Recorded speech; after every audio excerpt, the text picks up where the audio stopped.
Baik teman-teman semua, Assalamualaikum warahmatullahi wabarakatuh. Waalaikumsalam warahmatullahi wabarakatuh. Alhamdulillah, apa kabar teman-teman semuanya? Sehat? Alhamdulillah sehat, Pak. Sehat, ya. Sehat ya, nggak kekurangan kebahagiaan atau uang ya.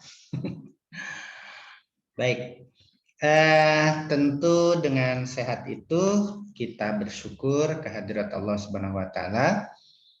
Dengan kesehatan yang Allah berikan kepada kita semua, pada kesempatan ini kita bisa silaturahmi via Zoom ini dengan wasilah biwasilati mata kuliah psikologi agama. Salawat dan salam semoga selamanya tercurahkan kepada junjungan kita Nabi Muhammad SAW. Allahumma sholli wa sallim wa barik alaihi. Marilah kita mulai teman-teman semuanya, Prodi SAB dan juga Prodi Psikologi C. Pertemuan kita pada pagi ini dengan bersama-sama melafalkan basmalah. Bismillahirrahmanirrahim. Oke, kawan-kawan semua, sebagaimana sudah Anda ketahui dan sudah Anda kerjakan, sudah Anda baca, pada pagi ini tema perkuliahan mata kuliah psikologi agama kita ini adalah tentang mature religion, tentang kematangan beragama ya, tentang mature religion. Baik, sebelum kita mulai bacaan Anda, kira-kira apa makna mature religion itu teman-teman? Siapa yang mau sharing ilmunya? Angkat tangan, raise hand. Apa itu kematangan beragama? Kira-kira raise hand dulu.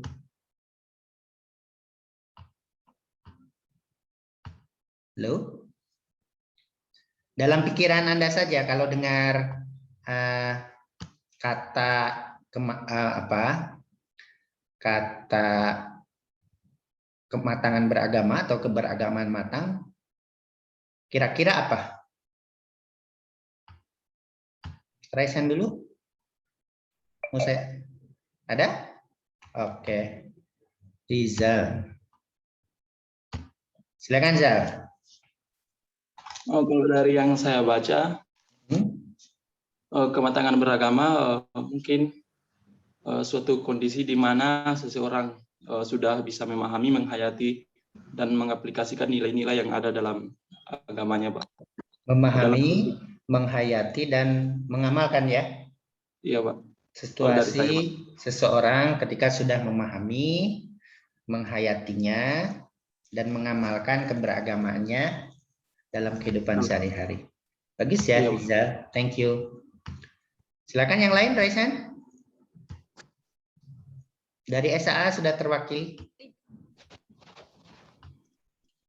Halo? Perempuan? Wahyu mau jawab? Apa cuma gitu? Maaf, Pak. Oke, nggak apa-apa. Coba lagi, saya tunjuk saja yang perempuan dari psikologi. Karena SA sudah terwakili. Septi ada? Septi? Are you there? Hadir, ya. Pak. Ya, hadiroh ya Septi. Oke. Menurut Anda Septi, setahu Anda, apa itu kematangan beragama?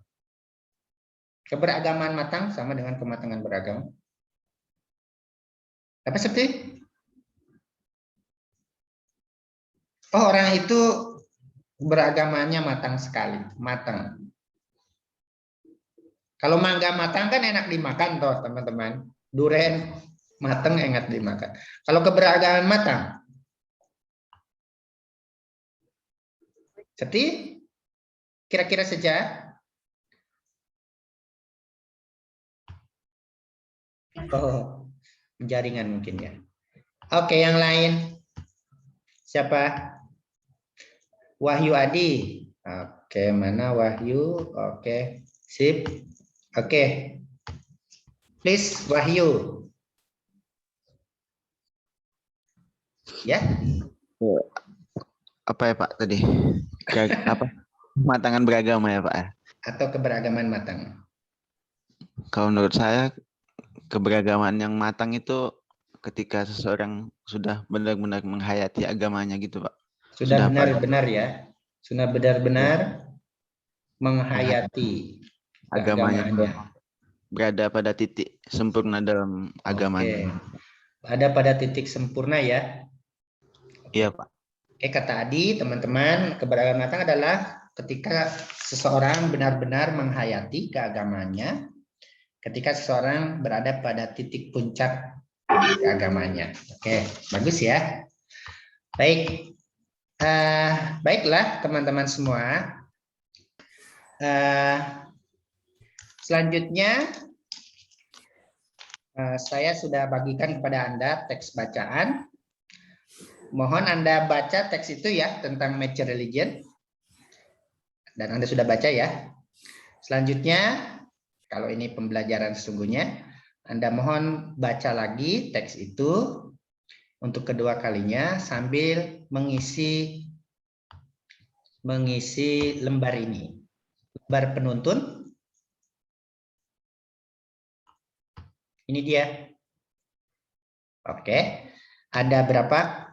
Teman-teman, yang pertama 3 kesulitan merumuskan kriteria kematangan beragama. Yang kedua, pengertian kematangan beragama, perspektif individu dan perspektif ideal. Yang ketiga, 6 kriteria kematangan beragama menurut Alport. Yang keempat, 4 kriteria kematangan beragama menurut William James, ada di teks itu ya.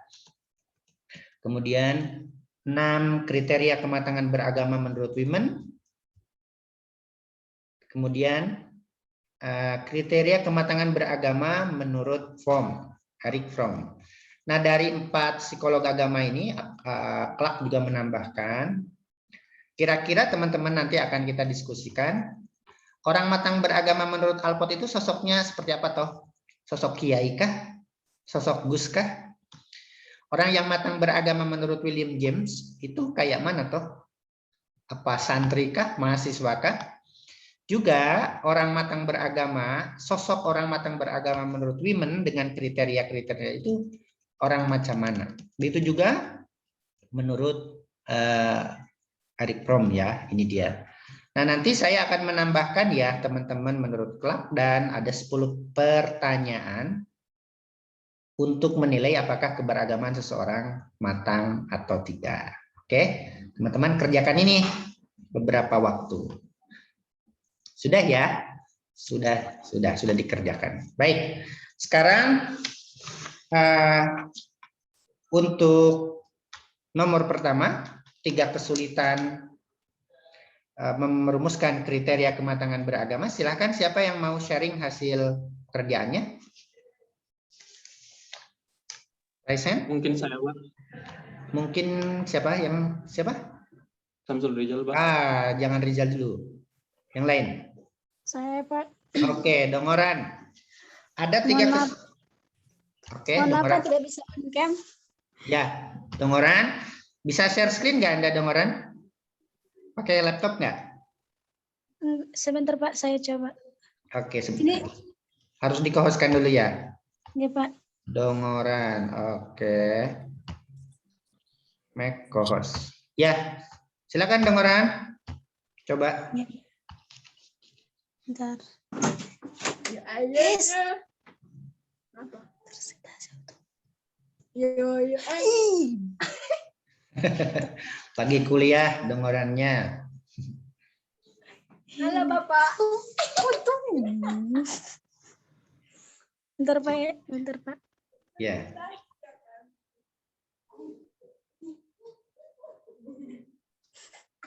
Bisa Dongoran? Nggak bisa, Pak. Saya bacakan aja, Pak. Oke, kalau gitu saya tulis di sini ya. Sebentar Dongoran. Oke. Oke, Dongoran, apa jawaban Anda? 3 kesulitan merumuskan kriteria kematangan beragama. Yang pertama, proses perkembangan agama tidak pernah selesai. Oh, kamu lihat dari YouTube saya kayaknya ya. Bukan Pak, saya itu dari filenya. Oh, sudah dapat kok. Iya Pak, udah. Bukan ngulang. Maksudnya. Dari mana? Dari temen. Bukan Pak, itu dari file yang Bapak kirim ke grup, saya translate. Oke, tidak apa? Proses perkembangan agama tidak pernah selesai. Terus yang kedua? Yang kedua, kedewasaan agama sama sekali tidak sejalan. Oke, kedewasaan ya. Jadi kematangan itu ada juga yang menerjemahkan kedewasaan ya. Kedewasaan beragama Sama sekali tidak sejalan dengan kedewasaan fisik. tidak sejalan dengan kedewasaan fisik. Oke, terus yang ketiga? Yang ketiga, tergantung pada konsep agama seseorang. Tergantung. Pada konsep. Sebentar. Tergantung pada keagamaan seseorang. Pada konsep, Pak. Oh, bagus ya. Oke, sip. Bisa dijelaskan 1 menit 2 menit, Dongoran? Enggak, Pak. Menurut sepengetahuan saya, ya kesulitan merumuskan kriteria kematangan beragama itu dari proses perkembangan agama karena memang tidak pernah selesai gitu, Pak. Perkembangan agama itu bakalan tetap berkembang gitu. Terus yang kedua, kedewasaan agama sama sekali tidak sejalan dengan kedewasaan fisik. Jadi kita tidak bisa menjadikan umur atau apa sih? Kedewasaan fisik seseorang itu menjadikan dia dewasa dalam agama, kematangan beragamanya. Dalam keberagamannya ya. Yang ketiga, tergantung pada konsep agama seseorang.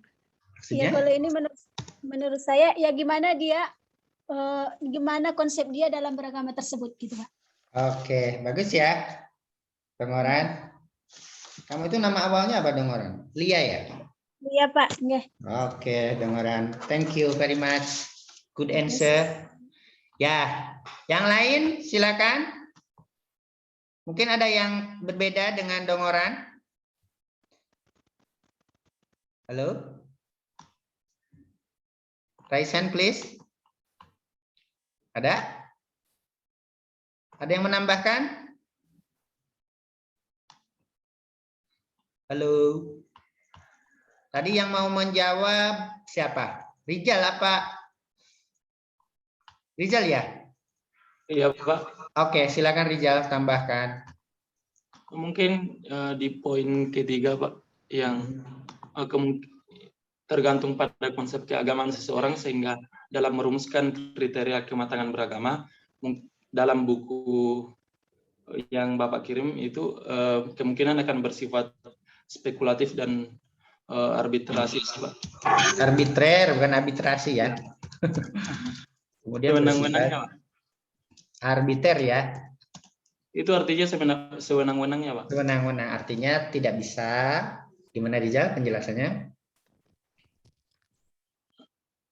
Mungkin kayak karena keagamaan seseorang juga berbeda-beda. Betul. Dan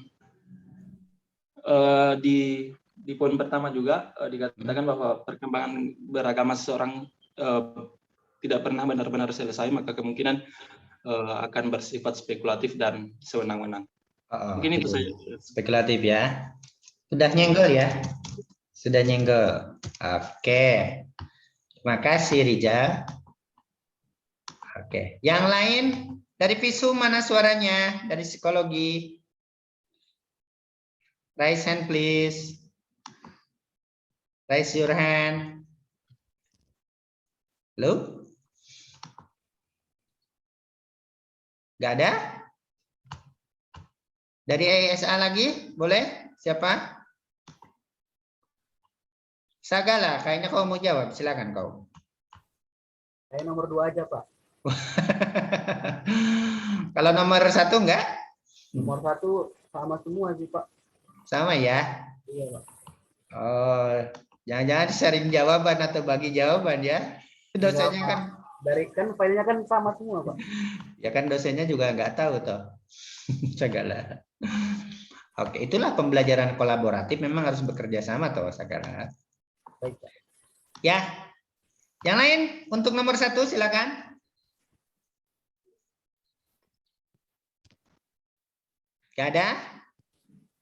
Oke, bagus sekali ya. Ini dari Rizal dan Dongoran. Oke. Yang pertama ada 3 kesulitan merumuskan kriteria kematangan beragama. Di teks itu kata Clark, psikolog agama. Proses perkembangan beragama seseorang tidak pernah selesai. Berkembang terus, naik, turun, naik, turun, naik, turun, naik, turun gitu ya. Itu dia menurut keduanya. Kemudian kedewasaan beragama atau kematangan beragama selalu tidak sejalan dengan kedewasaan fisik, kata Dongoran. Ada orang yang secara fisik, secara umur sudah dewasa, tetapi keberagamannya seperti keberagamaan anak-anak atau keberagaman remaja ya. Oke. Yang ketiga, hanya tergantung pada konsep keagamaan satu saja akan menyebabkan, kata Rizal ya, bukan Rizal, bersifat spekulatif dan semenang-menang. Artinya kalau kita hanya mendefinisikan orang beragama matang itu yang puasa terus gitu, terus gimana yang tahajud terus tetapi tidak puasa gitu ya. Oke, good, thank you. Nomor 2, siapa yang mau sharing jawabannya? Sebelum ke Hairil, saya ingin dengar suaranya teman-teman psikologi. Raise your hand please, guys. Adakah? Adakah? Oke, tak ada. Kau segala. Baik Pak. Saya di sini sedikit menurut dari PPT quote yang Bapak kirim itu, pengertian kematangan beragama perspektif individu sebagai titik tertinggi perkembangan agama seseorang. Sebentar, saya mau catat. Apa? Sebagai titik tertinggi perkembangan agama seseorang. Perkembangan beragama seseorang. Ya. Kalau konsep ideal? Dalam konsep ideal, satu konsep untuk mengukur Suatu konsep untuk mengukur semua perkembangan agama. Semua perkembangan keagamaan ya, segala ya. Sebagai konsep ideal. Sebagai konsep ideal ya.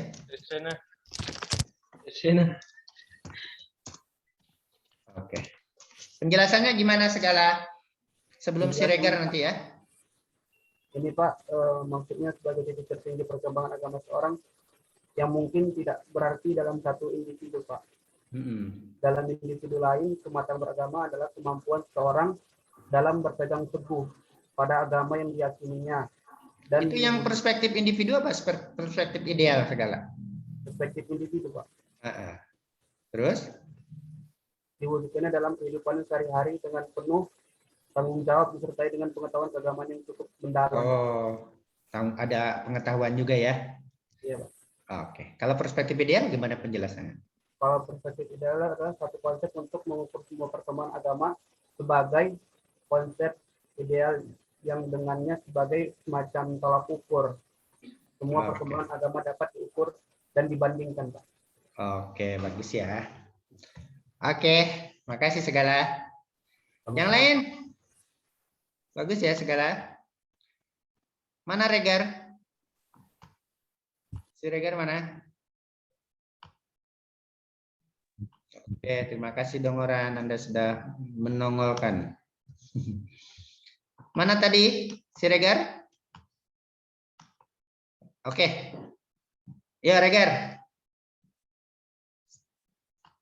Namora? Cowok apa cewek?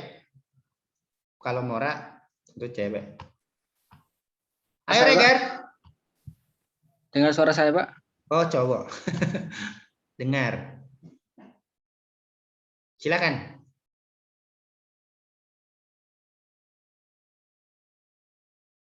Ayo, Regar. Oke. Nggak ada Regar suara kau. Ya, sambil menunggu Regar, mungkin yang lain. Monggo dari prodi psikologi. Biasanya aktif. Wah, gara-gara mahasiswa SA. Ini kan kalau yang ideal. Oke, Regar, silakan.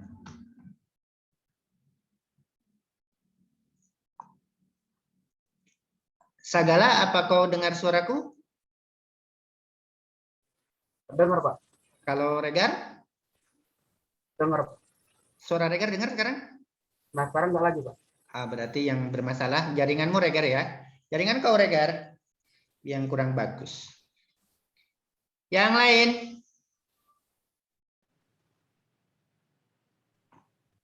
Mana yang biasanya aktif nih, prodi psikologi itu? Yang biasanya nongol, Elki, Naila, Piebi,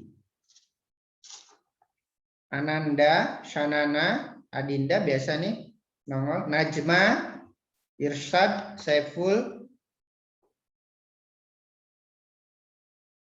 Wafa.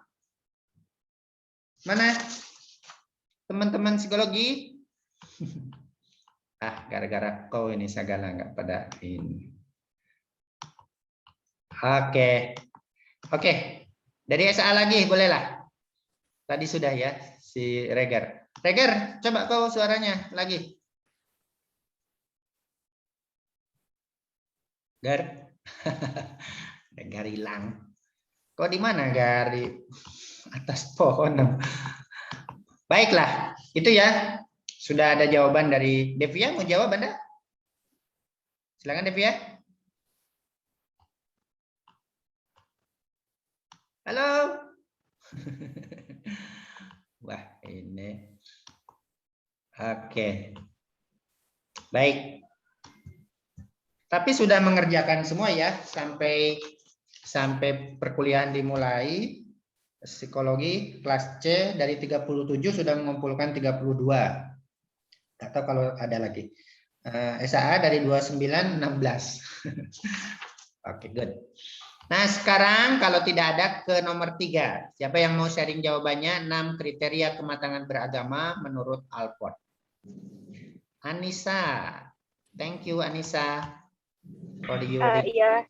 Ya, Apakah Nisa. suara saya terdengar? Terdengar, Nisa. Ya, 1. Jadi motivasi kehidupan beragama yang dinamis. Anda jawab nomor berapa, Nisa? Nomor 3. Oke. Kehidupan. Kehidupan beragama yang dinamis. Beragama yang dinamis. Bahasa Inggrisnya apa di situ? Nisa masih ingat? Bentar Pak, tadi saya pakai bahasa Indonesianya aja. Nggak apa-apa. Terus? Ya. Ini saya sebutkan 6-6-nya. Iya, saya ketikkan. Oh ya. Yang kedua. Ini kelihatan word-nya kan? Saya share screen kan? Iya. Oke.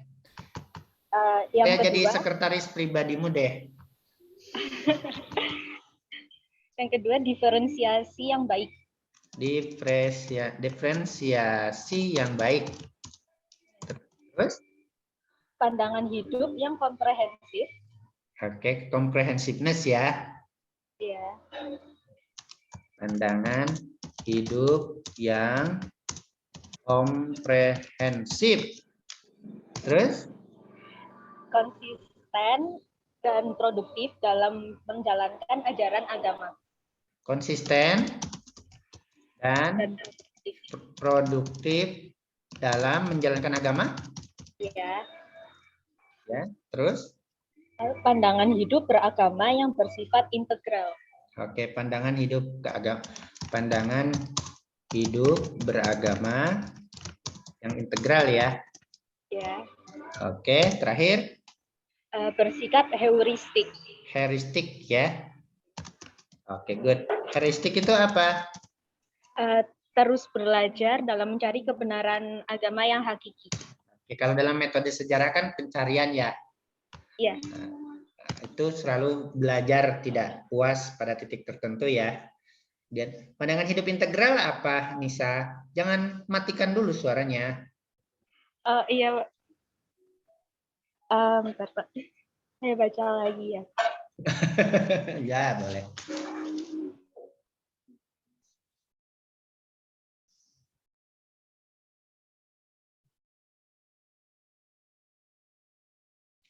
Oke.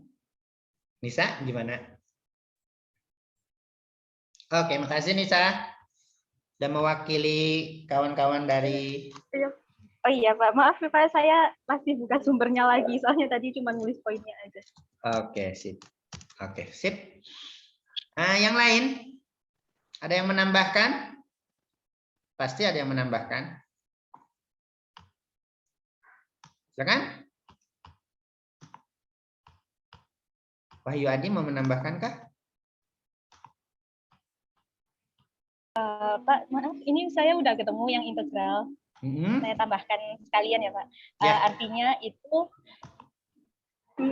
individu yang memiliki kematangan beragama pasti dalam kehidupannya akan harmonis dan damai sesuai dengan tujuan awalnya, yaitu untuk mendekat dengan Tuhan. Harmoni dan damai ya. Kemudian ada penjelasan untuk poin selanjutnya, Nisa? Sudah Pak, cukup. Oke, apakah Anda Nisa termasuk pribadi matang beragama menurut Alport ini? Kehidupan beragama yang dinamis, diferensiasi yang baik, pandangan hidup komprehensif, konsisten, integral, sama heuristik? Mungkin masih belum juga sih Pak, masih proses. Masih proses. Saya artinya mungkin ya. Anda nanti ada di kriteria yang lain ya. Iya. Adakah kawan-kawan di sini yang merasa memiliki 6 kriteria kematangan beragama menurut psikolog agama C.W. Alport? Apa kamu udah seperti itu, Di? Belum sepenuhnya, Pak. Belum sepenuhnya ya, mungkin di bawah ya. Mungkin di yang lain. Sagala, apakah kau seperti itu, Sagala? Insya Allah, Pak. Insya Allah. Nah, itu bisa jadi jawaban sendiri ya, kawan-kawan. Oke lah, sip. Nah, teman-teman semua, ada yang mau menambahkan nomor 3? Oke, walaupun kita Zoom, kita berusaha interaktif ya, kawan-kawan ya, biar tidak bosan. Sagala, kau mau menambahkan nomor 3? Mana banyak, yang? Pak, panjang, Pak. Hah? Jawaban saya panjang banget, Pak. Loh, ya gak apa-apa. 1 apa kau? Well differentiated and self-critical. Oh, kau bahasa Inggrisnya tinggal nyalin. Orang yang maksudnya Pak, orang yang berpengetahuan luas, sentimen keagamaan yang matang. Berpengetahuan luas, terus? Agama yang luas, sentimen keagamaan yang matang, Pak. Dan yang matang. Yang matang. Belah, mau keberagaman matang kok. Ya matang pasti. Terus segala. 2. Kedua, Pak, motivational force, Pak. Apa itu? Agama menjadi kekuatan motivasinya. Agama menjadi kekuatan motivasi. Orientasi toh kemarin toh? Iya, orientasinya sendiri, Pak. Motivasi sendiri. Oke, terus? Moral konsistensi. Terus? Agama secara konsisten menjadi kekuatan moralnya. Wow, agama secara konsisten menjadi kekuatan moral ya? Iya, maksudnya Pak, contohnya kayak berlaku karimah, agama membuat dia menjadi logis dalam menyikapi sebuah agama. Itu nomor 3 masih? Iya, Pak. Berarti kan tidak korupsi toh? Iya, Pak. Tidak bohong, tidak fitnah, tidak zina, tidak maling, tidak hasad, tidak ngadu domba, tidak hoax kan?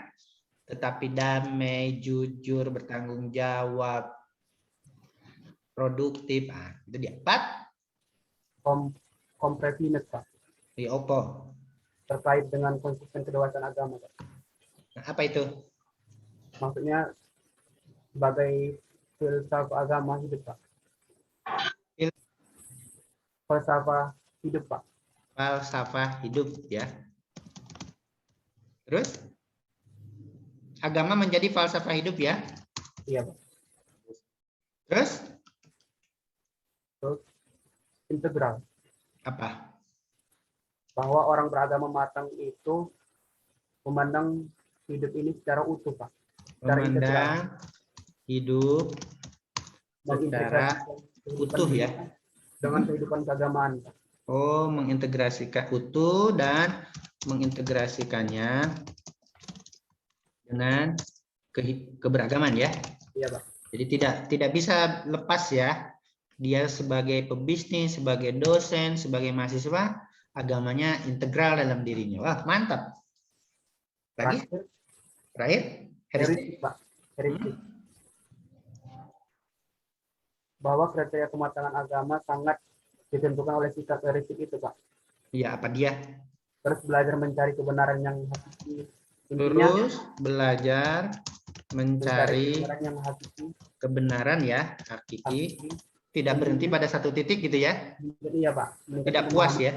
Dalam beragama, Pak. Iya. Dalam beragama. Oh, mantap. Teks ini kamu. Oke, terima kasih segala. Sama-sama, Pak. Oke, siapa lagi yang mau menambahkan? Wahyu? Atau nomor 4, Wahyu Adi? Ya, Wahyu Adi nomor 4. 4 kriteria kematangan beragama menurut William James. 1, Wahyu. 1, sensitif akan eksistensi Tuhan, Pak. Sensitif.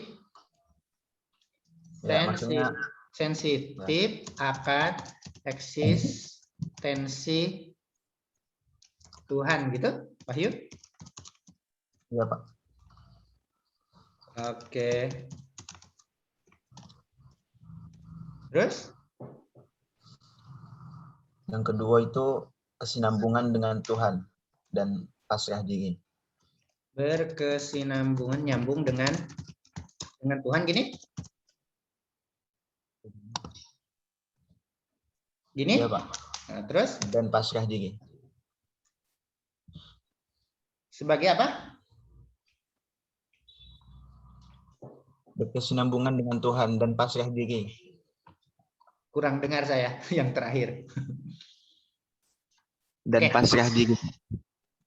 Yang tinggi? Pasrah. Ya, pasrah. betul. Dan pasrah Ya, itu? Pak. Pasrah diri. Pasrah tinggi. Iya, Pak. Oke, maaf Wahyu. C.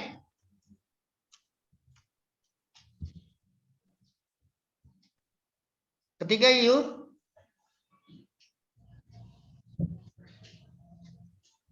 Yang ketiga itu pasrah memunculkan bahagia, bebas, dan hilang ego. Pasrah memunculkan bahagia, bebas, dan hilang ego. Oke, terus? Yang keempat ya, Pak? Yang keempat itu perubahan dari emosi menjadi cinta dan harmoni. Perubahan emosi menjadi cinta dan harmoni ya. Oke. Apakah Anda sudah seperti ini, Wahyu? Sensitif akan eksistensi Tuhan dimanapun berada, selalu nyambung dengan Tuhan, dan selalu pasrah secara tinggi. Dan kepasrahan itu memunculkan kebahagiaan, tidak pernah ngeluh, happy terus, bebas, hilang ego, egoisme hilang, egosentris hilang. Yang terakhir, perubahan emosi, yang tadi ya, bahagia itu, kemudian menjadi cinta dan harmoni. Kasih ya kalau bahasa teman-teman yang Kristen ini. Anda sudah seperti ini, Wahyu?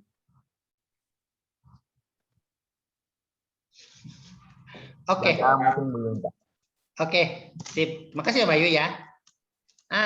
Teman-teman, yang kriteria kematangan beragama menurut menurut William James ini sosok apa kira-kira teman-teman? Ada sosok dalam sosok seorang apa? Kira-kira sosok apa? Guru kah? Sufi, Pak. Sufi. Siapa yang jawab? Saya, Pak. Siapa? Naila. Sufi ya Naila? Selalu sensitif akan eksistensi Tuhan itu ya Naila ya? Selalu Iya, Pak. nyambung. Selalu merasakan kehadiran Tuhan dalam diri. Betul sekali. Pak, sensitif ya. Kemudian pasrah, memunculkan kebahagiaan, tidak mikir besok jadi apa, besok makan apa. Pokoknya yang dipikir hari ini gitu. Dan juga perubahan emosi menjadi cinta dan harmoni. Oke. Kemudian nanti ini kelewat nih, yang menurut Alport yang ciri-ciri ini kira-kira sosoknya apa ya kawan-kawan? Sagala tadi yang menyebutkan. Atau yang lain, coba tebak. Kira-kira sosoknya sosok apa ini? Akademisi, Pak. Oh, akademisi ya, Naila ya. Oke, akademik. Makanya disenangi oleh para akademisi ya. Jadi tidak kiai tok, tidak orang sufi tok yang bisa matang beragama itu. Nah, itu dia. Nah, kita mahasiswa, saya dosen, mungkin bisa di sini kan. Kita nggak bisa setiap waktu berzikir di masjid nih. Kita pagi-pagi harus ke kampus kan, cuma duha gitu, doa sedikit berangkat. Kalau yang ini enggak, yang nomor 4 ini. Harus nyambung dengan zikir kan, nyambung dengan zikir kan. Walaupun kita bisa zikir sambil nyetir bisa toh, tapi enggak selamanya itu kesempret orang sudah, wah asem. Ada orang tot gitu, aduh kaget nih. Oke, good, thank you. Nah, sekarang 6 kriteria matang menurut women. Siapa yang ingin berbagi silakan. Dan nanti akan kita diskusikan sosoknya kayak mana. Oke. Siapa yang mau berbagi? Silakan, raise hand. Baik, Elki. Ki, bisakah kau menampilkan dirimu? Gak apa-apa. Mana Elki? Hilang? Iya, Pak. Oke, 1 Ki. Oke, 1 itu tujuan hidup layak ditinjau dari segi kemanusiaan. Tujuan hidup yang ditinjau dari segi kemanusiaan. Selalu orientasinya gitu ya. Manusiawi apa tidak ya? Terus yang kedua, loyalitas yang sempurna. Loyalitas yang sempurna. Terhadap apa ya? Ini loyalitas tidak sempurna. Mungkin terhadap manusia. Bentar, Pak. Belum. Saya sebutkan dulu aja. Ya. Yang ketiga, efisiensi dalam mencapai tujuan. Kok persis PowerPoint saya, Ki? Dari mana, Ki? Elki dari jurnal gitu, Pak. Dari artikel gitu. Betul, bagus sekali. Artikel saya juga ada ya. Ya. Terus yang keempat, sensitivitas dalam memandang nilai. Sensitivitas? Sensitivitas dalam memandang nilai. NC gini? Iya. Sensitivitas apa, Ki? Dalam memandang nilai. Sensitivitas itu apa, Ki? Kayaknya nggak ada kata sensitivitas. Sensitivitas. Oke, dulu. Yang loyalitas yang terus tumbuh. Bukannya udah tadi? Loyalitas yang terus tumbuh. Oke. Terus tumbuh. Terus? Kemudian yang keenam, loyalitas yang secara sosial efektif. Loyalitas yang secara sosial efektif. Gini, Ki? Gini, Pak. Oke, bagus. Gimana penjelasannya, singkat aja? Mungkin nih, bentar Pak, buka artikelnya. Ya, tujuan hidup yang layak ditinjau dari segi kemanusiaan pasti selalu berorientasi sosial kemasyarakatan ya, sosial kemanusiaan ya.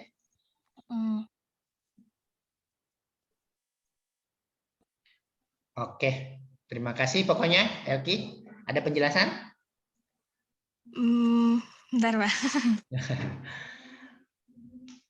Baik, yang lain silahkan yang mau menambahkan selagi Elki mau memikirkan ininya. Ada yang mau menambahkan?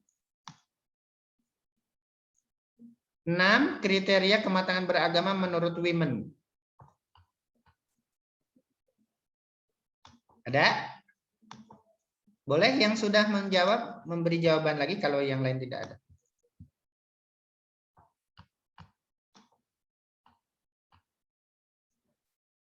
Ada? Halo?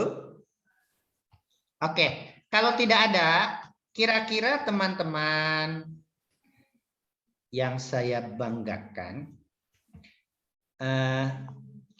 sosok seperti apa toh orang yang matang beragamanya menurut Elki, menurut Women ini?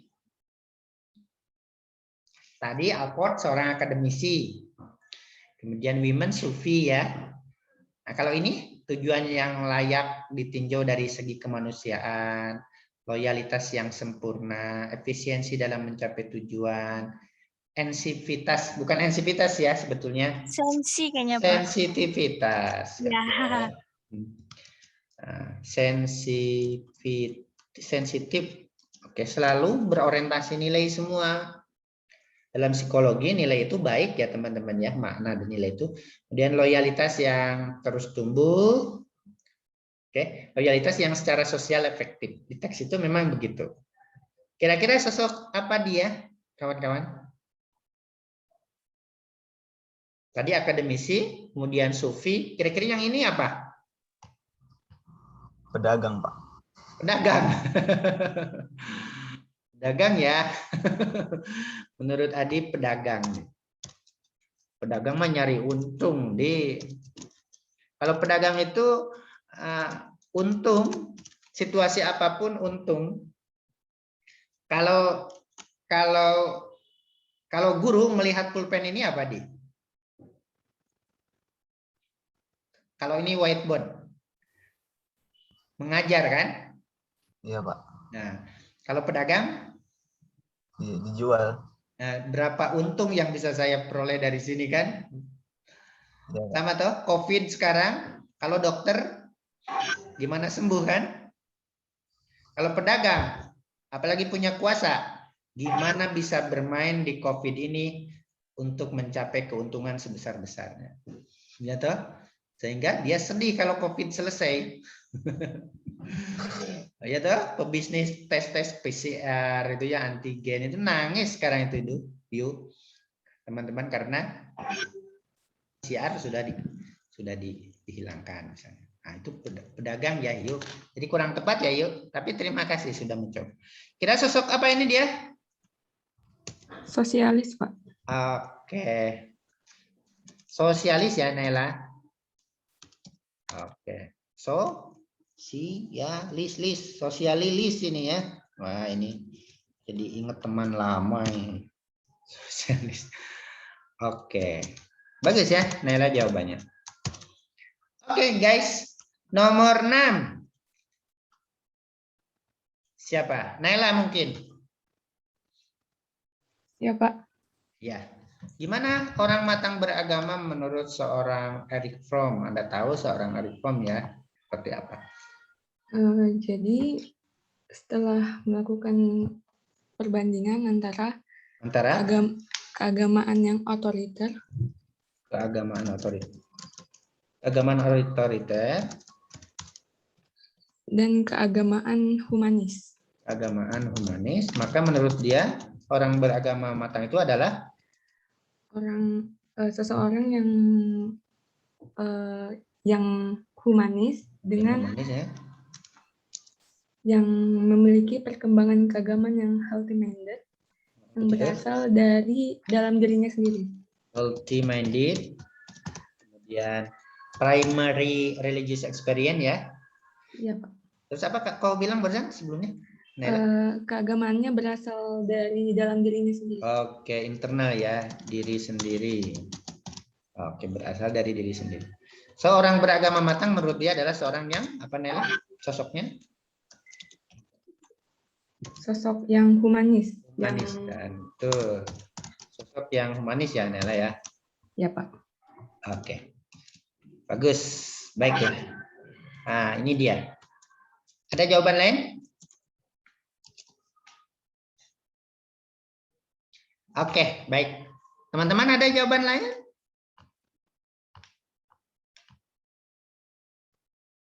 Nggak ada? Oke. Ini dia jawaban teman-teman. Tentu saya sangat senang dengan jawaban ini. Dari yang pertama tadi, 3 kesulitan mempelajari atau merumuskan kriteria kematangan beragama. Dijawab oleh saudari Boru Dongoran. Pertama, proses perkembangan kematangan beragama tidak pernah selesai. Ya, kita tidak tahu ya teman-teman keberagaman sekarang ini puncak apa tidak, kan selalu naik turun. Kemudian yang kedua, kedewasaan beragama tidak sejalan dengan kedewasaan fisik. Tergantung pada konsep keagamaan tertentu seseorang kemungkinan dilengkapi rijal bersifat spekulatif. Kemudian ini dari Sagala ya ini ya. Dua pengertian kematangan beragama, perspektif individu nih, titik tertinggi perkembangan beragama seseorang. Oke. Yang kedua, perspektif ideal, suatu konsep untuk mengukur semua perkembangan keagamaan sebagai konsep ideal.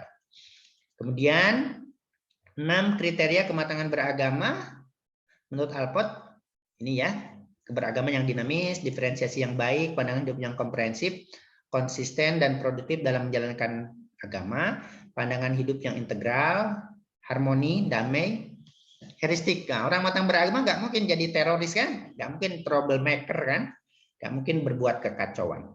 Menurut Sagala ini persis sekali, orang yang berpengetahuan luas dan matang, agama menjadi kekuatan motivasi sendiri, agama secara konsisten menjadi kekuatan moral, ya bagus ya. Motivasinya motivasi agama, hidupnya penuh dengan pertimbangan moral, agama menjadi falsafah hidup. Wah, bagus sekali. Memandang hidup secara utuh dan mengintegrasikannya dengan keagamaan. Terus belajar mencari kebenaran hakiki dalam beragama, berarti dia toleran kan? Tidak menganggap saya yang paling benar, final, yang lain salah. Gitu. Sosoknya adalah, kata Naila, akademisi, betul. 4 kriteria menurut William James, sosoknya adalah, kata Naila, sufi, sensitif akan eksistensi Tuhan, sensibility ya ini sebetulnya Adi, sense itu rasa kan? Kalau rasa apa? Merasakan. Sensibilitas akan eksistensi Tuhan. Kemudian selalu merasa ada ya, kehadiran Tuhan. Omnipresent ya dalam bahasa takwa, berkesinambungan dengan Tuhan, selalu nyambung dan selalu pasrah. Nah, kepasrahannya itu memunculkan kebahagiaan melalui agama, bukan melalui PlayStation ya. Bebas, merasa bebas ya, bertauhid, orang bertauhid bebas ya. Tidak terkungkung oleh orang lain, hilang ego. Kalau hilang ego kan berarti dia keluar ya, ekstrovert kan, keluar. Perubahan emosi menjadi cinta dan harmoni ya, kasih ini ya. Oke, bagus sekali. Kemudian 6 kriteria kematangan beragama menurut Women. Tujuan yang layak ditinjau dari segi kemanusiaan, loyalitas yang sempurna, ini aspek sosial, efisiensi dalam mencapai tujuan, kalau baca teksnya juga aspeknya sosial, loyalis, sensitif dalam memandang nilai, nah, oke. Selalu orientasinya nilai, apakah ini nilainya baik apa tidak, gitu ya, sesuai dengan makna dan nilai. Loyalitas yang terus tumbuh, tidak pernah turun, loyalitas yang secara sosial efektif, dan sosok orang matang beragama menurut Women adalah pedagang kata Adi. Bukan ya, Di. Bukan ya, Di. Tapi adalah sosialis. Ini yang benar, yang Adi belum benar. Nah, ini belum benar. Oke, sip. Kriteria kematangan beragama menurut FOM yaitu ada keagamaan otoriter, ada keagamaan humanis. Ya, yang keagamaan humanis ini yang healthy minded, yang bahagia, kemudian ekstrovert, kemudian masih ingat agama menjadi sumber nilai, ya, kebahagiaan, keterbukaan, dan sosoknya adalah berasal dari diri sendiri secara internal, bukan karena paksaan orang. Sosoknya adalah sosok humanis. Oke, bagus sekali jawaban Anda semua ini, teman-teman semua. Sebelum saya menjelaskan versi si dosen, versi si dosen ini. Oh, ini belum kepindah. Ada yang mau bertanya dulu? Atau saya menjelaskan dulu? Nanti Anda bertanya ya. Baik, saya singkat saja teman-teman, walaupun sebetulnya sudah saya ini ya di YouTube tentang ini. Kematangan beragama. Menunggu. Atau ada pertanyaan dulu? Oke. Kalau tidak ada, perkenankan saya di sisa waktu ini menjelaskan beberapa poin dan ada sedikit tambahan, teman-teman. Oke. Oke. Sip. Bisa dilihat, kawan-kawan? Start.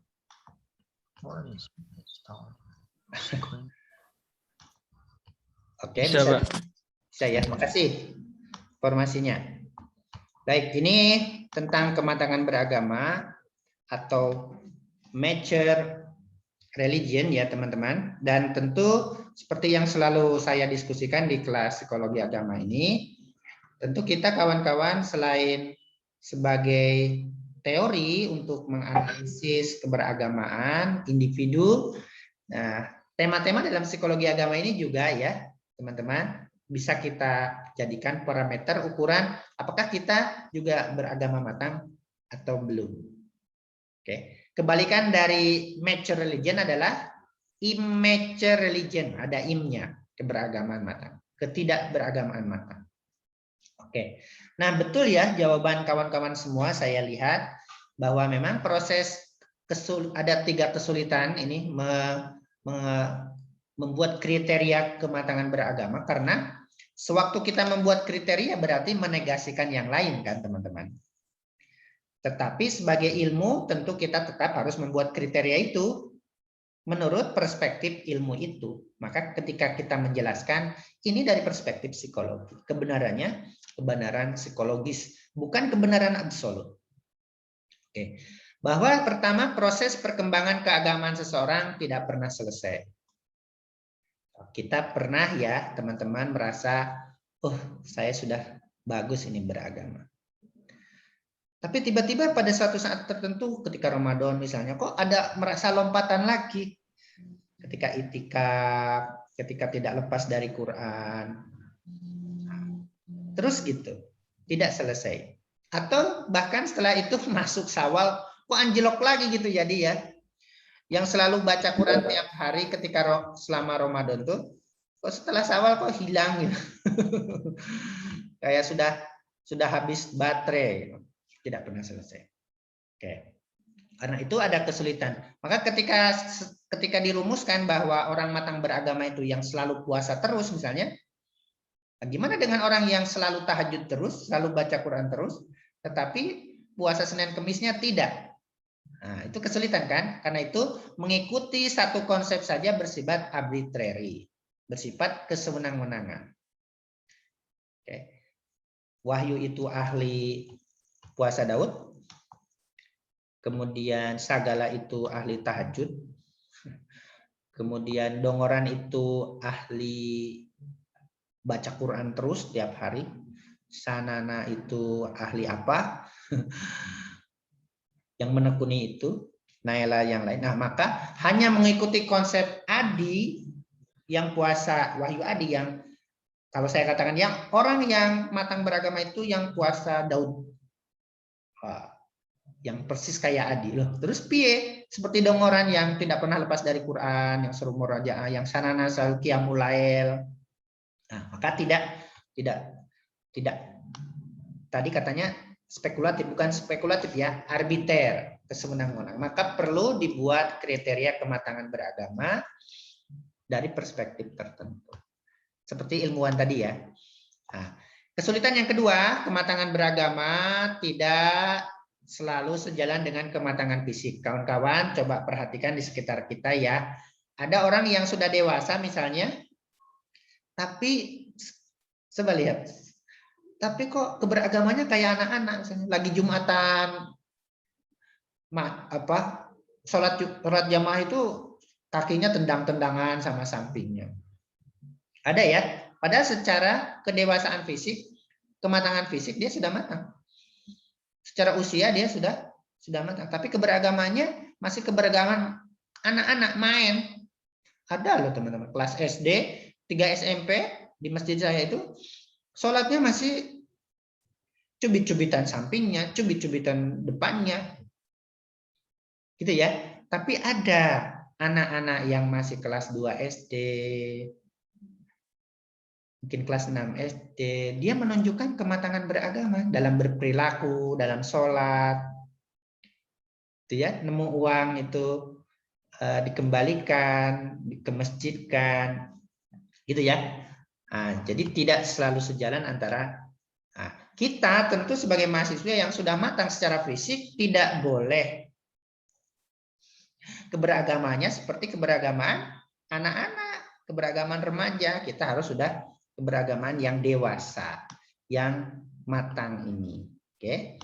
Nah, ada beberapa kriteria itu ya, teman-teman dari para psikolog agama yang kita bisa menyesuaikan mau menekuni yang mana lah kira-kira. Atau kita sementara sekarang di yang mana. Nah, pengertian kematangan beragama perspektif individu itu tadi. Titik tertinggi perkembangan keagamaan seseorang. Adi misalnya, Wahyu Adi atau yang lain, dengan sekarang qiyamul lail terus itu sudah merasa ini titik tertinggi saya, Anda saat ini. Mungkin Naila, mungkin Rijal, mungkin Sagala, mungkin yang lain, Elki, Dongoran, mungkin punya pengalaman lain kan? Oke, itu ya. Jadi qiyamul lail sebagai puncak tertinggi saat ini Wahyu Adi, yaitu untuk Wahyu Adi, bukan untuk yang lain, untuk diri sendiri. Oke. Nah, yang konsep ideal itu untuk keseluruhan. Oke. Satu konsep untuk mengukur semua perkembangan keagamaan siapapun. Maka para psikolog agama membuat kriteria-kriteria itu yang memungkinkan bisa dipakai untuk mengukur semua perkembangan keagamaan seseorang atau sekelompok orang, tetapi juga dibuat kriterianya. Memang sewaktu membuat kriteria atau definisi bahkan ya kita menegasikan kriteria yang lain kan, sehingga perlu dibuat kriteria-kriteria yang memungkinkan bisa dipakai. Oke. Nah teman-teman, sebelum itu di teks itu ada sedikit penjelasan sebetulnya tentang keagamaan matang versus keagamaan anak dan remaja ya. Di psikologi perkembangan pasti Anda sudah belajar tentang ciri keberagaman anak yang ketergantungan pada yang lebih tua atau punya otoritas. Pasti ya, anak saya ikut ke masjid itu ya karena ketergantungan dengan yang lebih tua dari saya kan. Oke. Kalau ada saya, dia nggak gojek tuh sholat jamaahnya, anak saya yang kelas 1 SD. Tapi kalau saya pas nggak ke masjid, kata orang-orang, Pak Roni anaknya gojek terus di masjid. Karena gak ada yang ngawasi. Dan ke masjid pun bukan karena kesadaran. Kan gitu ya kata Zakia Darajat kan, objek formalnya itu kesadaran dan pengalaman beragam. Bukan karena kesadaran, karena ketergantungan saja atau ketergantungan dengan teman. Ketika teman yang ngampiri, Faza ayo ke masjid ya. Kalau nggak ada kemungkinan nggak ada kok katanya. Kemudian kepercayaan buta. Ini keberagaman. Jangan kita seperti ini ya, kepercayaan buta, credulity. Pokoknya saya bilang, sholat, ayo ya sholat. Nggak paham anak ini sholatnya tujuan apa, nggak paham. Sehingga kalau sholat sendiri munfarid dia cepet banget karena sholatnya ya mekanik gitu kan, hanya percaya bahwa sholat itu harus, bukan nggak paham isinya doa, isinya penyerahan diri, isinya penghambaan, isinya kepasrahan, enggak paham. Kemudian egosentris, keberadaan anak begini ya, selalu untuk dirinya sendiri. Memang ada sedikit untuk orang lain, tapi juga kembali ke diri sendiri. Apa yang murni diri sendiri, anak ini, misalnya ya Allah beri aku mainan baru, wah gitu dia. Terus pernah juga anak saya tanya berdoa, tadi aku berdoa gini katanya. Tapi juga itu kembali ke dirinya sendiri, teman-teman. Pernah anak saya bilang, saya tadi berdoa di sini. Bi, aku berdoa tadi di masjid katanya, ya Allah beri abiku uang banyak. Ada orientasi orang tua ya. Tetapi setelah itu kembali ke dirinya sendiri, Wahyu. Supaya abiku bisa belikan aku mainan baru. Kembali juga ke dirinya. Kayak kita, teman-teman, sudah tidak begitu saya kira ya. Yang kita minta ke Allah Subhanahu wa taala adalah ilmu bermanfaat kan, kesehatan, keberkahan, udah tidak begini. Tapi kalau jika masih begitu, maka keberagaman kita secara fisik sudah dewasa, sudah matang, tapi keberagamannya masih anak-anak. Oke, kembali ke kita ya. Kemudian keberagaman, kematangan beragama dengan keagamaan remaja, ini persamaannya ada unsur intelijensi ya, pengetahuan, emosi pasti, sholat tidak akan bermakna kalau tidak ada unsur emosi, afeksi. Kemudian kepentingan, ternyata masih ada kepentingan kita ya. Kemudian yang bagus ini aspek sosial, kemudian ada aspek sosialnya, kemudian sensitivitas moral. Senang sekali toh kalian itu kalau ada acara-acara baksos gitu ya. Senang sekali karena memang ini dia. Oke. Yang dibaksosin padahal ya gitu-gitu aja toh, tapi itu sudah menunjukkan keberagaman. Kemudian perbedaannya berkurang kebingungan. Nah, orang beragama matang itu sudah berkurang kebingungan. Sudah tidak bingung lagi, sudah mantap. Oke, maka teorinya kan konversi agama itu di periode remaja ya, di matang itu jarang, kasus per kasus. Walaupun ya sebetulnya yang konversi yang fenomenal itu sewaktu di mature ini kan. Oke, kemudian kemapanan, orang matang itu sudah mapan, itu sudah tidak bertanya lagi sholat untuk apa toh, tapi sudah mapan. Oh, sholat harus stabil sesuai dengan kestabilan personalitinya kemarin. Dia sudah tanggung jawab, walaupun tidak diawasi orang tua, orang beragama tetap sholat, tetap puasa, tetap memandang nilai yang baik, keteraturan. Nah ini dia, kalau teman-teman sudah matang, sudah hidupnya sudah penuh keteraturan ya, beragamaan maupun dalam sehari-hari, efektivitas. Nah kawan-kawan, ada yang sama menurut para psikolog agama ini antara keberagaman anak dengan keberagamaan matang. Yang pertama, kepercayaan terhadap ritual. Nah, seperti anak-anak tadi yang ritualistik, setelah dewasa, ritual itu sudah tidak lagi dipertanyakan. Kenapa saya harus sholat? Itu sudah lewat. Itu masa remaja. Keraguan itu masa remaja. Kalau orang beragama matang, ya sholat, perintah sholat, termasuk verbalisasinya. Dengan bahasa Arab, ya bahasa Arab, karena perintahnya bahasa Arab. Tidak bisa diganti bahasa Jawa, bahasa Minang, bahasa Sunda, bahasa Makassar. Itu menurut psikologi, oke? Jadi kepercayaan terhadap hal-hal ritual dan verbalisasinya.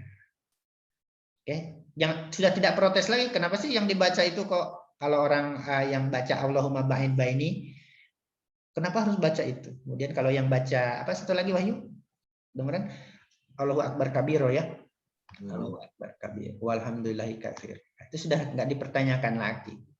Nah, itu dalam perspektif psikologi. Kemudian spontanitas.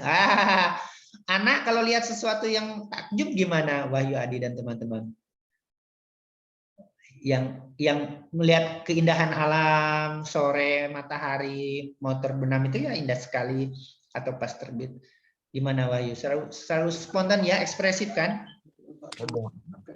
Oh ya Allah, bagus sekali. Panggil orang tuanya, panggil kakak. Kakak, itu bagus sekali. Ada burung banyak sekali. Oh, ibu, bapak. Nah, orang beragama matang sama dalam hal itu menurut Clark seperti anak-anak spontan. Jadi kalau kita, Wahyu dan kawan-kawan, lihat keajaiban alam dingin-dingin aja, gitu aja.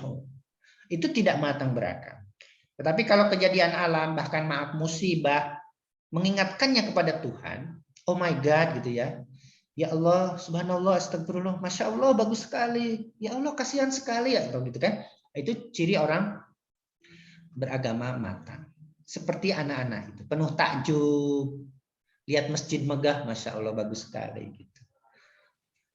Kalau lihat perempuan cantik gimana, Wahyu? Subhanallah, ya. Alhamdulillah dulu ya. Terus kamu turunkan pandangannya, jangan diteruskan. Terus astagfirullah. Gitu juga kalau perempuan memandang laki-laki ganteng gimana ya, Wahyu? Kita kan nggak pernah jadi perempuan ya, jadi nggak tahu. Apa kayak kita ya? Astagfirullah gitu ya. Ya, oke. Karena kami laki-laki ini yang dilihat pertama kali kan fisik, jadi ayo ya. Psikologi laki-laki kan gitu ya. Oke, baguslah. Kemudian kawan-kawan ini dia, kalau Alport kematangan beragama itu kata dia berangkat dari teori tentang kematangan kepribadian ya. Mature personality, ada hubungannya. Secara umum kata Alport, orang yang mature personality-nya, matang kepribadiannya, itu akan matang beragama, yaitu kemampuan untuk memperluas kepribadian. Nah, ini dia. Oke, keluar gitu kepribadiannya, memperluas kepribadian ini. Kemudian objektifikasi diri dan pandangan. Nah, ini dia. Sudah pandangannya itu, pandangan-pandangannya, pendapat-pendapatnya itu sudah mengalami objektifikasi. Sudah diobjektifkan, sudah tidak untuk dirinya sendiri lagi. Kemudian memiliki falsafat hidup yang memadai. Oke, falsafat hidup yang memadai tentu yang berguna, yang mengantarkan kehidupannya ke kehidupan yang baik, bukan kehidupan buruk. Oke, falsafat hidup ya. Nah, ini dia ya. Jadi kematangan beragama menurut Alport, yang pertama well differentiated and self-critical ya aslinya teksnya itu. Apa well differentiated itu bahasa tekstual kawan-kawan itu adalah diferensiasi yang baik dan rendah hati, humble. Oke. Nah, kalau baca teksnya itu well differentiated itu berpengetahuan luas. Ini itu berpengetahuan luas dan tawadu, humble. Tidak sedikit kan? Biasanya orang yang berpengetahuan luas itu yang merasa lebih pintar dari orang lain, kecenderungannya kan sombong ya. Termasuk bisa jadi kita juga, saya juga. Allah, kamu lulusan D3 aja kok kritik saya misalnya. Nah, gitu. Tapi orang matang beragamanya, walaupun dia berpengetahuan luas, mungkin dalam konteks akademik kita profesor, doktor gitu ya, tapi juga humble gitu, tawadu. Keagamaannya mampu menundukkan well differentiated-nya itu, pengetahuannya luas itu menjadi pribadi yang rendah hati, yang tidak sombong. Tidak ada orang yang suka dengan orang sombong kan. Termasuk orang sombong sendiri itu nggak suka disombongi orang. Artinya sombong itu perbuatan tercela. Kemudian motivational force, betul penjelasan kawan-kawan tadi, agama menjadi kekuatan moral, motivasi, orientasi. Orientasi hidupnya, orientasi agama. Dalam konteks kita ibadah ya. Ngajar, berdagang tadi kata Wahyu, berpolitik. Itu motivasinya motivasi kebaikan, keagamaan. Rahmatan lil alamin konteks kita ya. Kalau konteks saudara-saudara yang Kristen itu kasih. Oke, kemudian moral konsistensi. Oke, agama menjadi tuntutan moral secara konsisten, bermoral. Kalau itu baik, dia kerjakan, kalau itu buruk dia tinggalkan. Oke, termasuk teman-teman nih, maaf nih yang suka ngerokok nih, tuh pertanyaan tuh moral konsistensinya apa ini kalau dilakukan di umum, kalau di toilet sendiri nggak apa-apa. Oke, kemudian comprehensiveness sama tadi, ya, memiliki pandangan hidup yang komprehensif.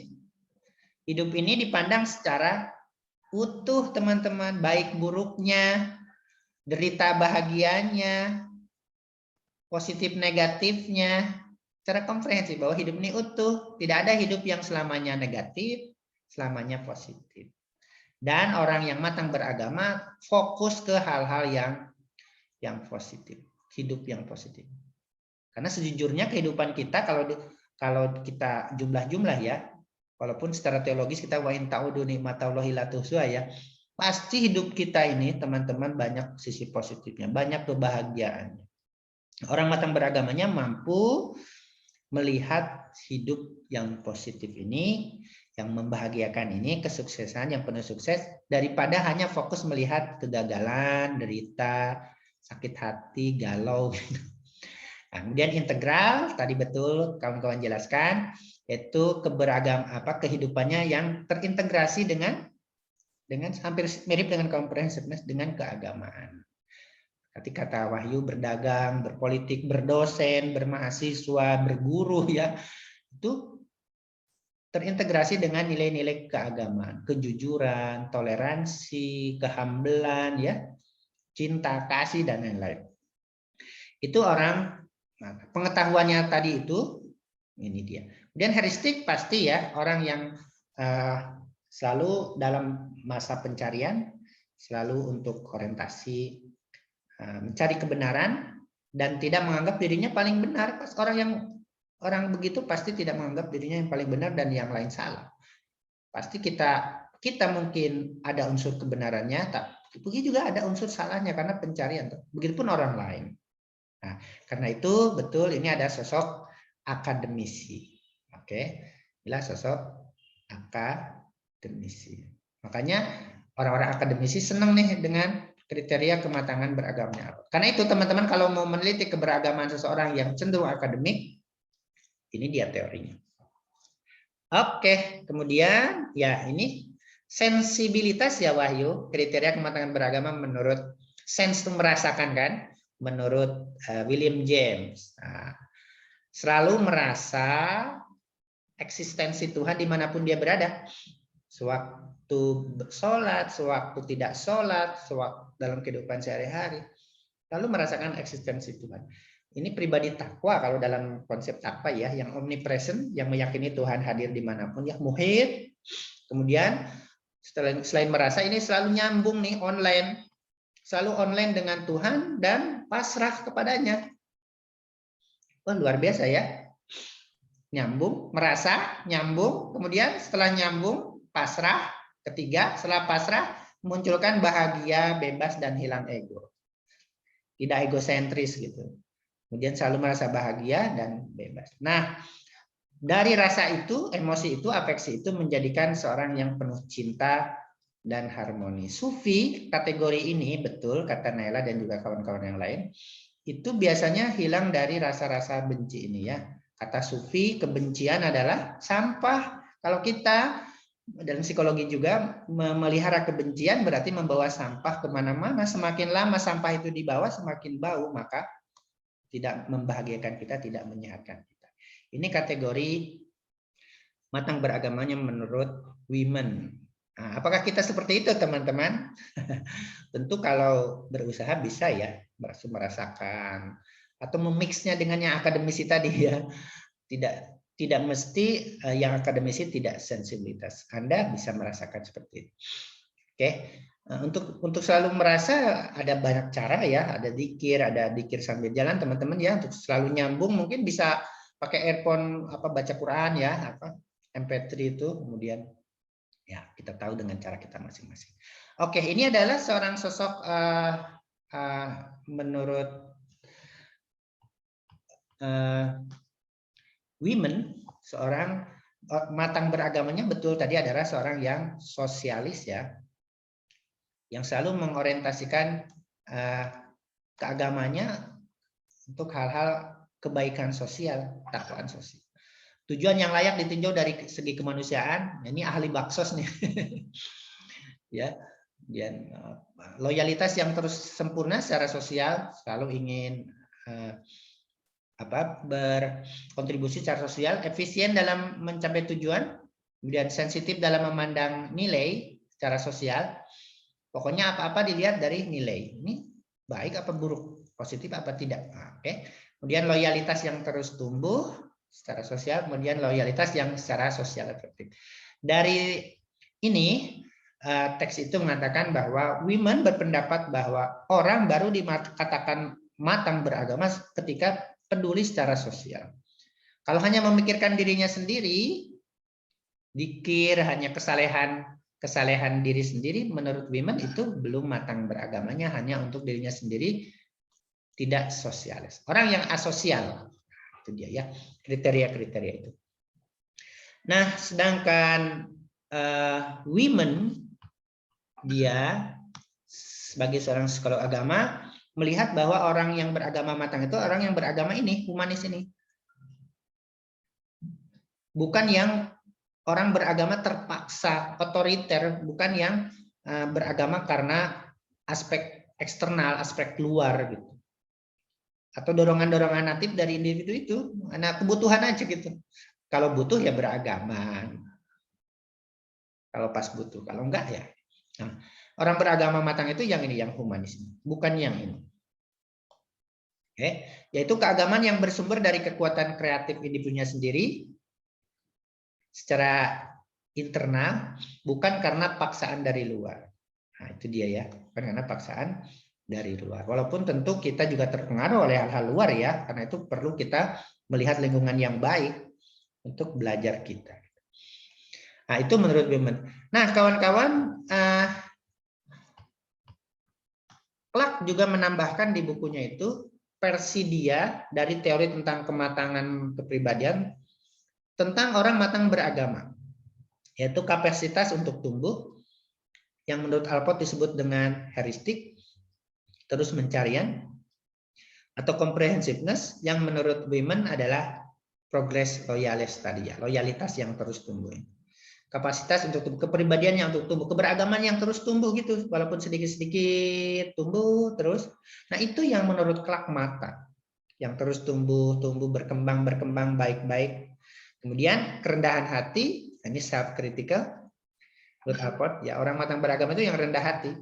Kemudian yang senantiasa berusaha menyesuaikan diri dengan kehendak Tuhan. Nah, ini kan mix ya antara seorang kriteria Alport yang akademik sama William James yang sofistik, yang Women yang humanis, sama Fromm yang sosialis.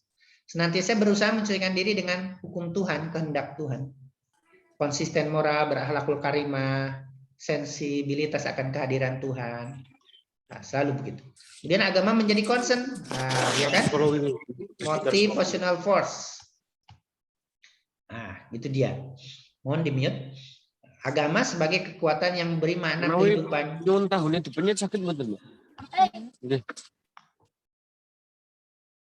Oke. Nah, ini dia orang beragama matang. Menurut Alport yang keempat adalah yang ini dia. Agama sebagai concern, agama sebagai kekuatan dalam memberi makna hidup.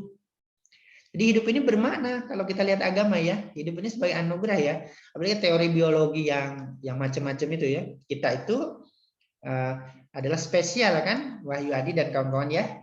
Kita adalah satu dari jutaan calon manusia yang selamat sampai ke sel telur ibu kita kan. Kalau lihat teori biologi itu ya, teori reproduksi. Dari jutaan calon manusia itu ya Allah hanya menyelamatkan satu kita ini. Kalau dua jadi kembar. Yang kembar hanya satu ini. Yang lainnya mati karena keasaman, karena dan lain-lain. Nah, kita ini spesial, hidup ini spesial, maka hidup ini penuh dengan makna. Kawan-kawan, Alport memberi 10 kriteria ya di teks itu sebagai tambahan. Nah, apakah keberagaman kita itu matang apa tidak, kawan-kawan? Yang pertama kata dia, mari kita juga lihat keberagaman kita. Is it primary? Apa secondary? Apa tertiary? Kemarin ya ada ya teori tentang itu. Is it primary? Apa dia? Apakah keagamaan kita itu muncul dari kebutuhan individu yang mendesak atau suatu kepura-puraan? Apakah kita sholat duha tadi itu karena memang cinta tadi kepada Allah, nyambung, atau karena urusan duniawi nih, walaupun memang nggak apa-apa ya urusan duniawi menyandarkan kepada Tuhan, itu sudah benar. Tapi dalam perspektif psikologi, apakah itu kebutuhan atau apakah itu persoalan akhirat atau persoalan dunia? Nah, perlu juga kita lihat ya, apakah keberagaman itu primary atau tertiary, secondary atau tertiary.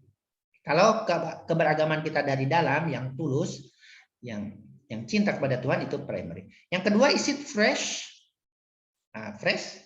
Apakah keberagaman kita itu seperti keberagaman anak yang selalu ingin tahu, selalu tajuk, atau kebosanan gitu? Alah, rutinitas ini.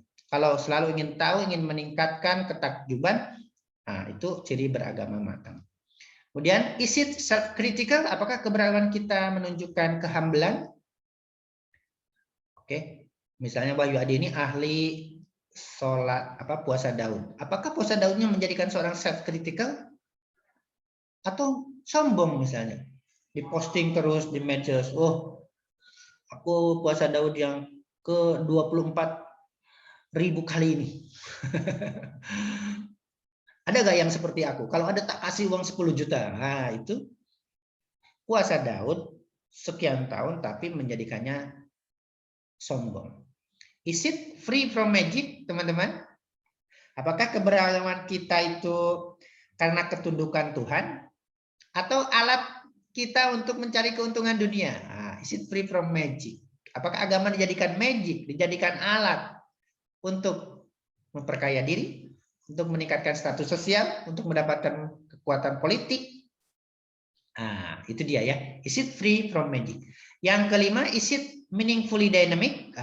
Apakah keberagaman kita itu memberi makna bagi kehidupan dan menjadi sumber motivasi?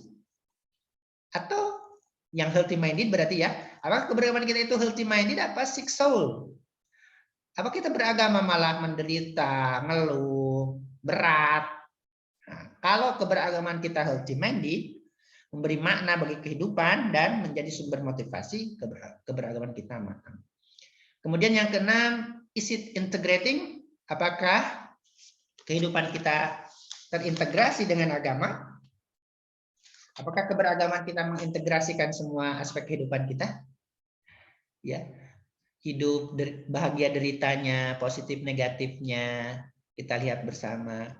Kalau kita mampu itu artinya kita beragama matang. Kalau kita hanya fokus saja ke deritanya, ke galauannya, ke ketidaksuksesannya, ke negatif-negatifnya, itu belum matang beragama. Tapi kalau bisa melihat semuanya, bahkan hanya fokus ke anugerah-anugerah Tuhan yang baik, yang positif, nah itu keberagaman matang. Yang ketujuh, is it socially effective? Apakah secara sosial efektif keberagaman kita? Oke, apa kita peduli secara sosial atau hanya mikir diri sendiri saja? Pokoknya aku sholat, aku ini selesai gitu, nggak peduli secara sosial. Oke, pengajian, pengajian bahkan banyak yang mengganggu secara sosial ya. Toanya besar-besar gitu. Padahal di situ ada bayi, ada orang sakit. Ada sebagian. Oke. Apakah kita secara sosial sensitif? Does it demonstrate humility, kehambelan? Oke, self-critical sama ya. Apakah keberagaman kita menunjukkan kehambelan kita? Kemudian, kalau iya berarti kita beragama matang. Kalau tidak, mari kita koreksi. Kemudian, is it growing? Apakah keberagaman kita itu seperti yang herestik tadi ya? Apakah kita hanya fokus ke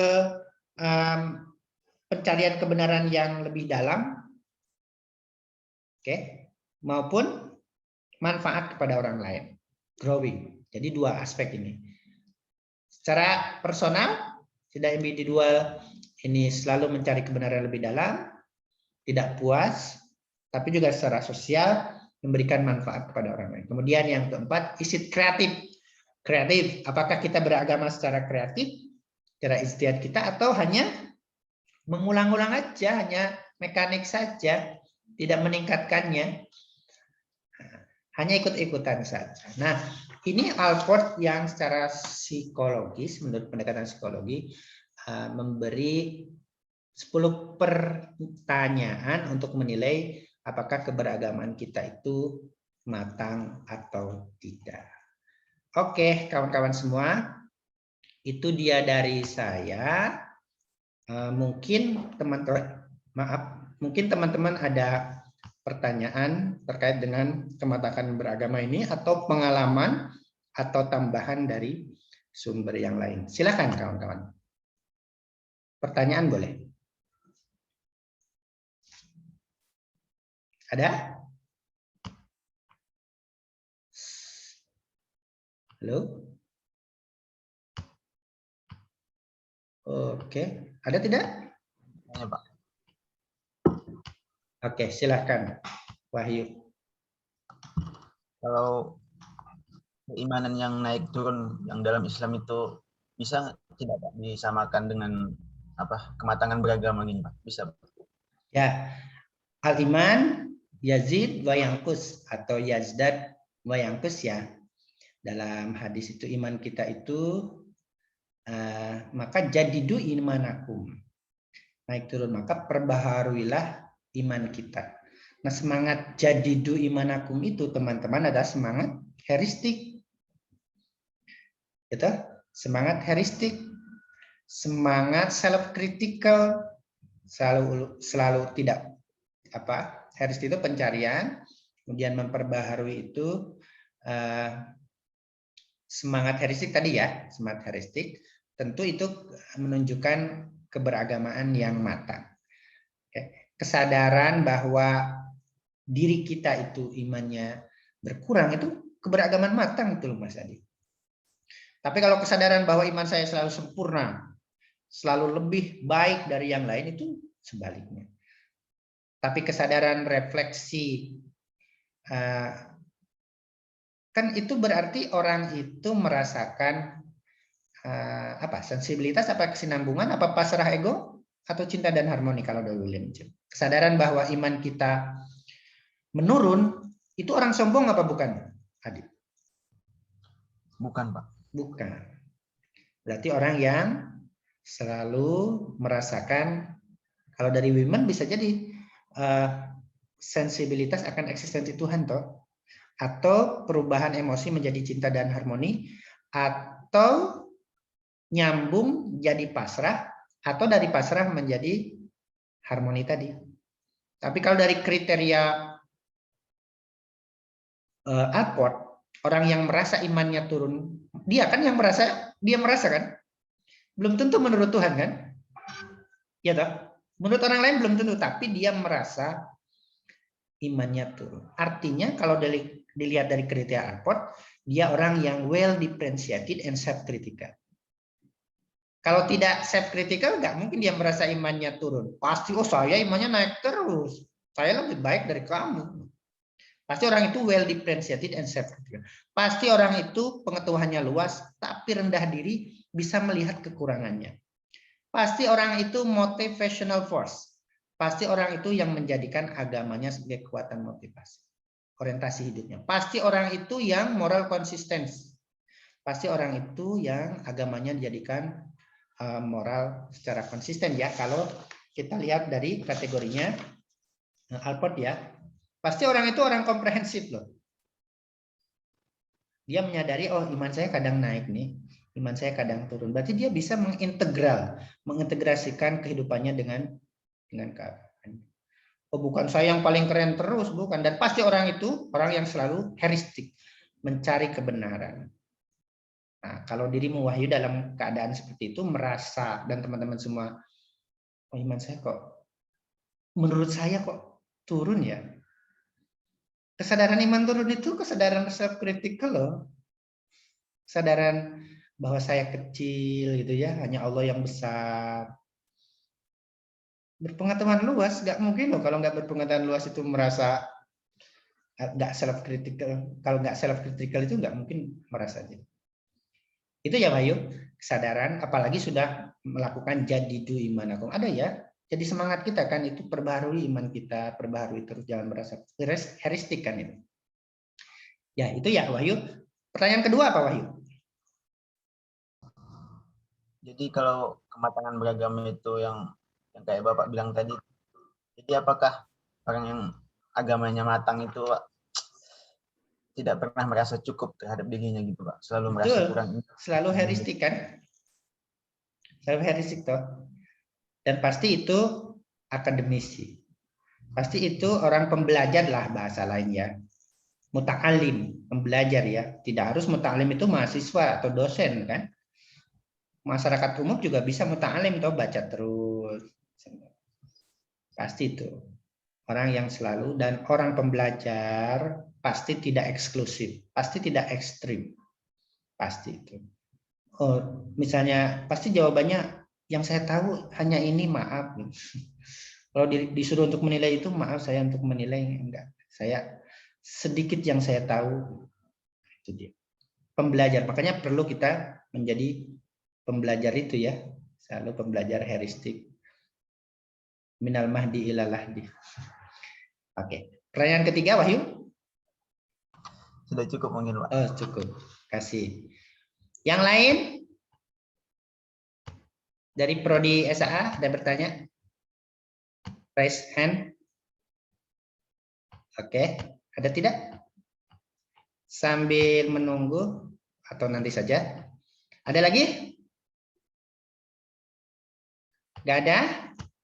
Oke, kalau tidak ada, mari kita tutup dulu ya, karena setelah ini saya nyambung di kelas 1.